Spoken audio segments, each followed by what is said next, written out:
2026년 1월 22일 오전 멕시코 할리스코주 타팔파 인구 2만 명의 작고 평화로운 관광 도시였습니다. 주말이면 여행객들이 카페 테라스에 앉아 커피를 마시고 아이들이 광장에서 뛰어노는 그런 곳이었습니다. 그런데 그날 아침 갑자기 하늘에서 소리가 들려왔습니다. 멕시코 공군 헬기가 낮게 선회하며 기관총을 쏘기 시작했습니다. 도로 곳곳에서 차량이 불타올랐습니다. 검은 연기가 하늘로 치솟았습니다. 편점들은 급히 철문을 내렸고 시민들은 공포에 질린 채 바닥에 엎드렸습니다. 그런데 말입니다. 카르텔 조직원들은 그냥 도망가지 않았습니다. 로켓 발사기로 맞섰습니다. 군 헬기를 향해 로켓을 쏘는 마약 조직. 이게 영화 장면이 아닙니다. 2026년 1월 22일 실제로 벌어진 일입니다. 이 전투의 목표는 단 한 명이었습니다. 미국 정부가 체포 정보에 한화 216억 원의 현상금을 건 인물, 국제 수배 중이던 마약 카르텔의 수장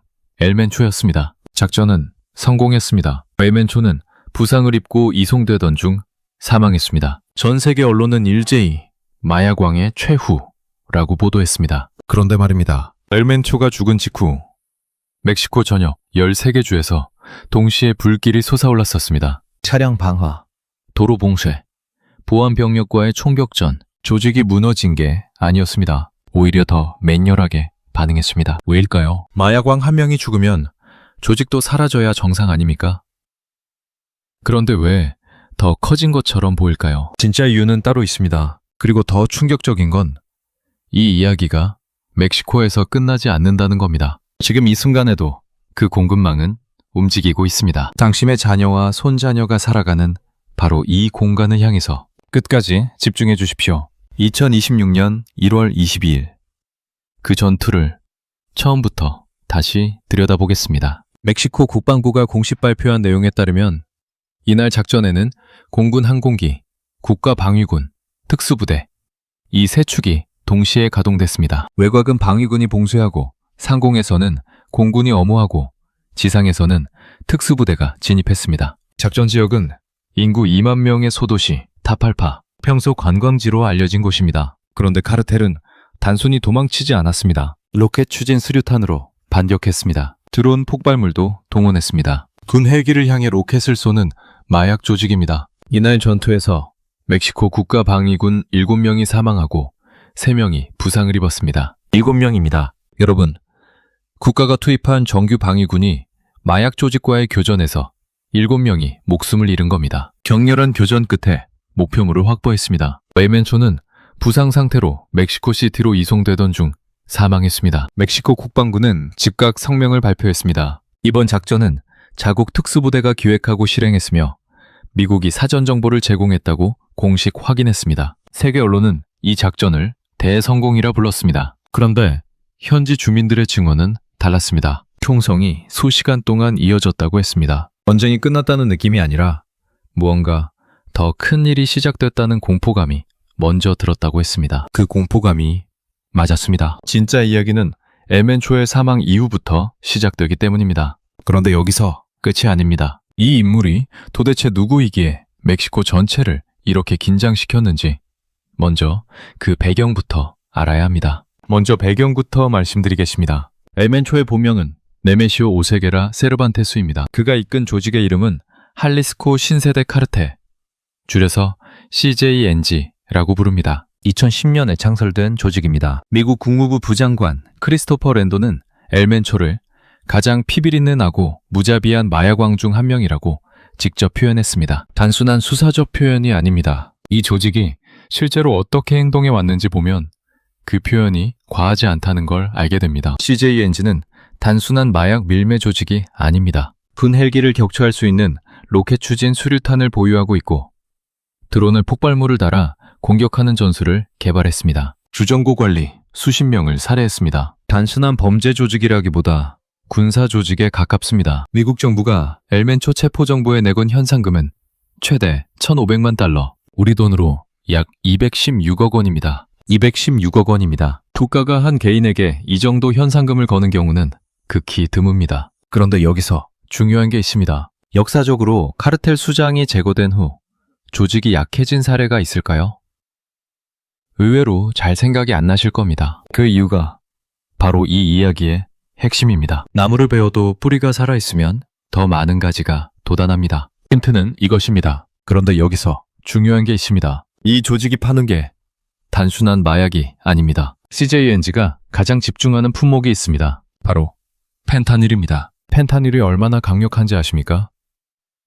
모르핀보다 100배 강한 합성 마약입니다. 쌀알 2개 크기, 그 정도 양만으로도 성인 1명이 사망할 수 있습니다. 미국에서는 매년 약 7만 명이 펜타닐 과다 복용으로 사망합니다. 7만 명입니다. 베트남 전쟁 기간 전체에서 전사한 미군 총수보다 많은 숫자가 매년 마약 한 종류 때문에 죽어가고 있는 겁니다. 이 펜타닐을 멕시코에서 제조해 미국 국경으로 밀수하는 핵심 조직이 바로 CJNG였습니다. 그런데 CJNG의 사업은 마약에서 끝나지 않습니다. 미국 행정부가 공식 확인한 내용에 따르면 이 조직은 불법 이주민 밀송, 석유 및 광물 절취, 철도, 무기 거래까지 관여하고 있습니다. 단순한 마약 카르텔이 아니라 복합 범죄 제국입니다. 이 조직의 전략도 독특합니다. 기존 카르텔들이 특정 지역을 근거지로 삼았다면 CJNG는 처음부터 전국 단위 확장을 목표로 했습니다. 멕시코 전역에 거점을 만들고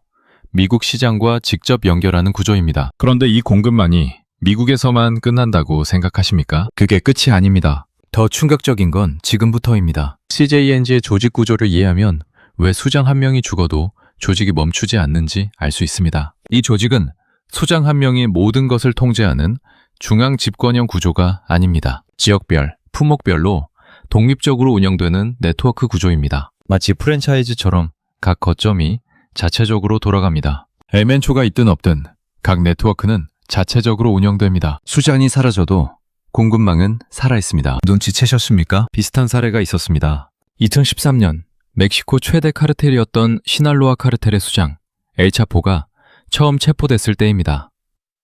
세계는 멕시코 마약 조직의 종말이 왔다고 했습니다. 그런데 그 이후 어떻게 됐을까요? 시날로아는 분열됐고 분열된 조직들은 오히려 더 많은 지역으로 퍼져나갔습니다. 더 작고 더 많은 거점이 생겨났습니다. 한국 세관에서 매년 적발되는 마약 밀수 사례들을 보면 동남아를 거쳐 들어오는 경우가 상당수입니다. 이 동남아 거점들이 어떤 공급망과 연결되어 있는지 지금은 그냥 넘어가겠습니다. 왜냐하면 더 중요한 이야기가 남아있기 때문입니다. 여기서 더 중요한 게 있습니다. 이게 한국과 얼마나 가까운 이야기인지 직접 보여드리겠습니다. 한국 이야기를 잠깐 해보겠습니다. 대검찰청 통계에 따르면 2023년 국내 마약 사범은 2만 7천 명을 넘었습니다. 2만 7천 명입니다. 10년 전과 비교하면 3배 이상 증가한 수치입니다. 더 주목할 부분은 연령대입니다. 20대 마약 사범이 전체의 30%를 넘었습니다. 30대까지 포함하면 절반 이상이 30대 이하입니다. 여러분의 자녀와 손자녀 세대입니다. 특히 최근 몇 년 사이 국내에서 펜타닐 계열 합성 마약의 유통이 빠르게 늘고 있습니다. 이 물질들은 어디서 오는 걸까요? 유통 경로를 추적해보면 상당수가 동남아 중간 거점을 통해 들어옵니다. 그리고 그 동남아 거점들은 남미 카르텔 네트워크와 연결되어 있습니다. 지금 이 순간에도 그 공급망은 돌아가고 있습니다. 엘멘초가 죽었다고 이 루트가 사라지는 게 아닙니다. 오히려 조직이 분열되면 더 많은 중간 브로커가 생겨납니다. 단속을 피하기 위해 더 작고 더 다양한 경로가 만들어집니다. 단 하나의 루트를 막는 것보다 수십 개의 작은 루트를 막는 게 훨씬 어렵습니다. 그런데 진짜 문제는 따로 있습니다. 엘멘초의 죽음 이후 왜 상황이 나아지기는커녕 더 복잡해질 수밖에 없는지 그 핵심 이유를 지금부터 말씀드리겠습니다. 역사는 반복됩니다. 멕시코에서 카르텔 수장이 체포되거나 사살된 이후 어떤 일이 벌어졌는지 패턴을 보면 놀랍도록 일관됩니다. 수장이 사라지면 조직 내부에서 후계자 다툼이 벌어집니다. 여러 파벌이 분리됩니다. 분리된 파벌들은 각자의 생존을 위해 영역 싸움을 시작합니다. 그 싸움이 주민들에게는 더 큰 폭력으로 나타납니다. 실제로 이번 엘멘초 사망 직후 멕시코 전역 13개 주에서 동시다발 보복 공격이 시작됐습니다. 차량 방화, 도로 봉쇄, 보안 병력과의 총격전, 조직이 약해진 게 아닙니다. 분열된 파벌들이 각자의 힘을 과시하고 있는 겁니다. 이게 바로 핵심입니다. 분열된 조직은 생존을 위해 더 많은 마약을 더 빠르게, 더 많은 시장에 공급하려 합니다. 자금이 필요하기 때문입니다. 이때 단속이 강한 미국 시장보다 상대적으로 단속이 약한 시장이 타깃이 됩니다. 아시아 시장.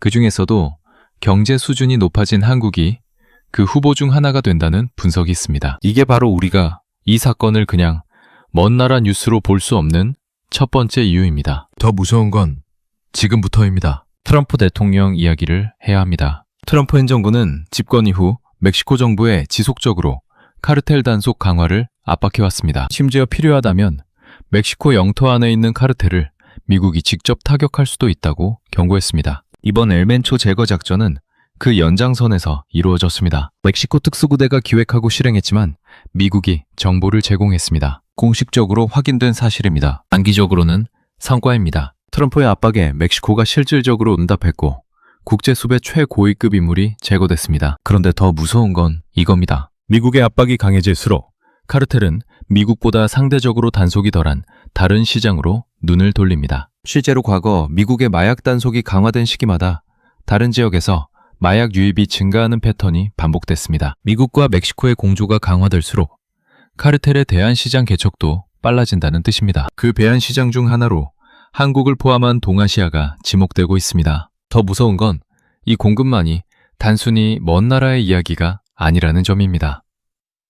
이제 가장 중요한 이야기입니다. 결론을 말씀드리겠습니다. 엘멘초의 죽음은 마약 전쟁의 끝이 아닙니다. 새로운 국면의 시작입니다. CJ 엔진은 2010년 창설 이후 수장이 교체될 때마다 더 강해졌습니다. 구조 자체가 수장 한 명에 의존하지 않도록 설계되어 있기 때문입니다. 분산된 네트워크 구조는 머리를 잘라도 몸통이 살아 움직이는 방식입니다. 지금 멕시코 13개 주에서 벌어지고 있는 보복 공격은 조직의 마지막 발악이 아닙니다. 새로운 권력 구도를 만들기 위한 첫 단계입니다. 그리고 이 싸움이 정리될 때쯤 살아남은 파벌들은 새로운 시장을 찾습니다. 미국의 압박을 피해서 그 시장의 후보 중 하나가 바로 한국입니다. 이미 징후가 있습니다. 2023년 국내 마약 사범 27,000명, 20배가 전체의 30%, 동남아 경유, 합성마약 유입 증가. 이 숫자들이 우연이 아닙니다. 이것이 이 사건의 진짜 의미입니다. 멕시코 소도시의 총격전이 한국 학교 화장실과 연결됩니다. 마약왕의 사망이 우리 자녀들의 안전과 연결됩니다. 먼 나라의 뉴스가 여러분의 가족 이야기와 연결됩니다. 이 연결이 불편하게 느껴지신다면 그건 이미 이 문제를 직시하고 계신 겁니다. 그럼 도대체 왜 이렇게 된 걸까요? 도미노를 한번 따라가 보겠습니다. 첫 번째, 도미노. 엘멘초가 사망하면서 CJ 엔진 내부에서 후계자 쟁탈전이 시작됩니다. 두 번째, 도미노. 분열된 파벌들이 각자의 영역과 공급망을 장악하기 위해 경쟁합니다. 내부 경쟁이 심할수록 더 많은 마약을 더 싸게, 더 빠르게 공급하려는 압력이 생깁니다. 세 번째, 도미노. 미국과 멕시코의 공조가 강화되면서 북미 시장에 대한 단속이 강해집니다. 카르텔은 위험 분산을 위해 아시아 시장을 더 적극적으로 공략합니다. 네 번째, 도미노. 동남아 중간 거점을 통해 한국, 일본,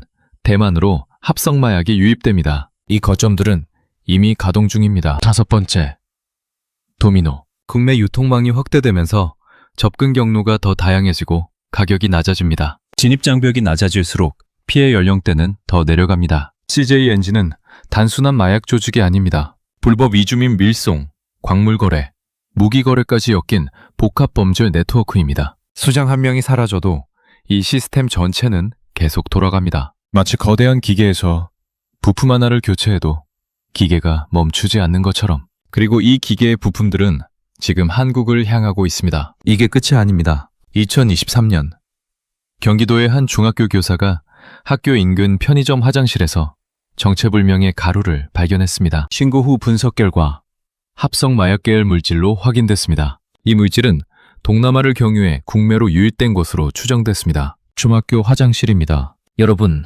저 멀리 멕시코 소도시에서 벌어진 총격전과 불타는 도시가 경기도 한 중학교 화장실까지 연결됩니다. 이 연결을 눈앞에 두고도 남의 이야기라고 하실 수 있겠습니까? 2023년 기준 국내 마약 사범 27,000명. 이 숫자는 통계가 아닙니다. 우리 주변 어딘가에 그 숫자만큼의 피해자가 있다는 뜻입니다. 피해자 한 명 뒤에는 가족이 있고 친구가 있고 이웃이 있습니다. 엘멘초의 사망 이후 조직은 분열되고 더 많은 공급자가 생겨납니다. 더 많은 경로가 활성화됩니다. 더 많은 마약이 더 다양한 방식으로 들어옵니다. 10년 전 우리는 마약을 특수한 환경에 있는 일부 사람들의 문제라고 생각했습니다. 지금은 아닙니다. 평범한 중학교 화장실에서 발견될 만큼 일상으로 들어와 있습니다. 자, 그렇다면 우리는 어떻게 해야 할까요? 세 가지를 말씀드리겠습니다. 첫 번째입니다. 가족과 마약 대화를 시작하십시오. 많은 부모님들이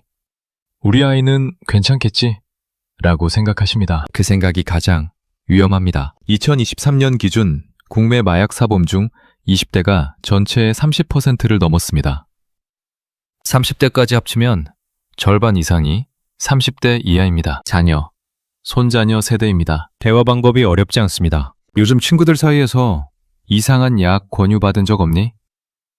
이 한마디로 시작하면 됩니다. 놀라거나 의심하는 것처럼 말하지 말고 자연스럽게 물어보십시오. 아이들은 부모가 이 주제를 꺼낼 수 있다는 것 자체를 심리적 보호막으로 느낍니다. 두 번째입니다. 의심스러운 상황은 즉시 신고하십시오. 학교 화장실에서 이상한 가루나 포장지를 발견했다면, 주변에서 누군가 정체불명의 약을 나눠준다는 이야기를 들었다면 바로 신고하십시오. 경찰청 신고는 112번입니다. 검찰청 마약수사 전용 라인도 있습니다. 신고자 신원은 철저히 보호됩니다. 확신이 없어도 신고할 수 있습니다. 틀렸다고 해도 처벌받지 않습니다. 세 번째입니다. 해외여행 시 절대 타인의 짐을 운반하지 마십시오. 동남아 여행 중 낯선 사람이 짐을 맡아달라거나 한국으로 소포를 전달해달라는 요청을 받는 사례가 밀고 있습니다. 이것은 일반인을 마약 운반책으로 이용하는 전형적인 수법입니다. 아무리 작은 부탁처럼 보여도 절대 응해서는 안 됩니다. 내용을 몰랐어도